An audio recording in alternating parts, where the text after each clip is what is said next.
ବଣଭୋଜି institute of engineers India ଶାଖା ରାଉରକେଲା ପକ୍ଷରୁ ବଣଭୋଜି ଇନଷ୍ଟିଚ୍ୟୁଟ୍ ଅଫ୍ ଇଞ୍ଜିନିୟର୍ସ ଇଣ୍ଡିଆ ଶାଖା ରାଉରକେଲା ପକ୍ଷରୁ ଏକ ବଣଭୋଜି କାର୍ଯ୍ୟକ୍ରମ ଅନୁଷ୍ଠିତ ହୋଇଯାଇଛି। ରାଉରକେଲାର ଝିର୍ପାଣି ସ୍ଥିତ ଫୁଲଝର ନିକଟରେ ଗତ ରବିବାର ଦିନ ଇଞ୍ଜିନିୟର୍ସମାନେ ଓ ତାଙ୍କ ପରିବାରକୁ ନେଇ ଏକ ବଣଭୋଜିର ଆୟୋଜନ ହୋଇଥିଲା। ଏହି ବଣଭୋଜିରେ institute of engineers India Rourkela ଶାଖାର ସମସ୍ତ ମେମ୍ବରମାନେ ଯୋଗଦେଇ ନିଜ ନିଜ ଭିତରେ ଭାବ ବିନିମୟ କରିବା ସହିତ ବନ୍ଧୁ ମିଳନ କାର୍ଯ୍ୟକ୍ରମ ଅନୁଷ୍ଠିତ ହୋଇଥିଲା।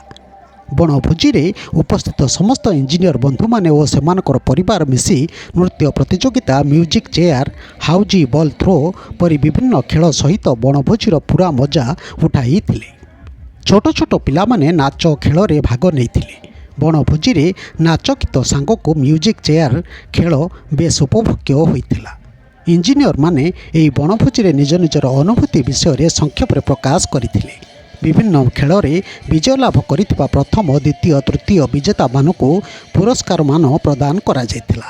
ଏହି ବଣଭୋଜି କାର୍ଯ୍ୟକ୍ରମରେ the institution of engineers Rourkela local centre ପକ୍ଷରୁ engineer Santosh Kumar Pulaki, doctor Ajit Behera, engineer Adil Mohammad, engineer AC Padhi, engineer Diptinkar Mohapatra, engineer Ashish Ranjan, engineer Chitrasen Tajan, engineer Adhir Kumar Behera, engineer Ujjal Behera, engineer Prabhat Bhuyan, engineer PK Mehrotra, engineer G Barik, engineer Sagar Mohanty, engineer SS Ray, engineer Rudra Prasad Nayak, engineer BS Das, doctor Santosh Kumar Das, doctor S ଜୟନ୍ତୁ, doctor Ramesh Kumar Mohapatra, doctor PM Khilar, doctor Vikramaditya Sahu, doctor P Bal Subramaniam, doctor Ajit Kumar Sahu, professor Arun Prasad, professor S Murian, doctor SK Bhuyan, Shri Jibanananda ନାୟକଙ୍କ ସମେତ ସମସ୍ତଙ୍କର ପରିବାର ସଦସ୍ୟମାନେ ଏଥିରେ ଯୋଗ ଦେଇଥିଲେ।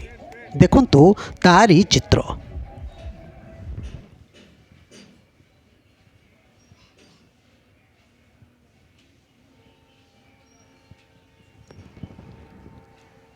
Bureau news Odisha कथा YouTube channel को आपण मैंने देखुंती। मतामत दिंतु, लाइक करंतु, सब्सक्राइब करंतु और शेयर करंतु।